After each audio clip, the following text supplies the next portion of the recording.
Bu uyimizni yosh oilaliklar yoki arzonroq, budjetliroq uy qarayotganlarga yaxshi tanlov. Arzonroq, budjetliroq kvartira bo'lsa sotib olaman deb qarab yurgan bo'lsangiz, mana sizga budjetli variant. 2 xonali uy 43 ming dollarga.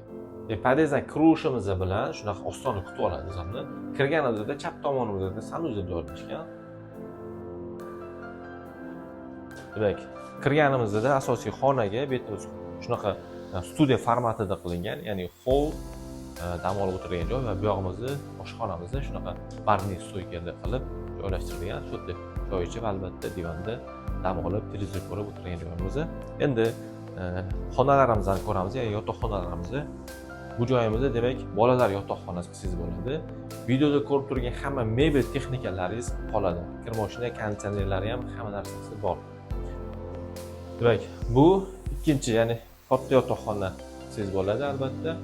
Demak, bu joyimizda 2 xona, 3 xona qilingan, umumiy maydoni 42,5 kvadrat, manzil Yunusobod, Taxtapul mosti. Bu yoq tomonimizda Malika va bu yoq tomonimizda Sharshistanskiy, juda ham yaqin joy. Demak, narxi 13 ming so'ralyapti. Joyida ham ozgina so'dalasangiz tushirib berishadi. Pastdagi nomerlarga telefon qilsangiz bo'ladi.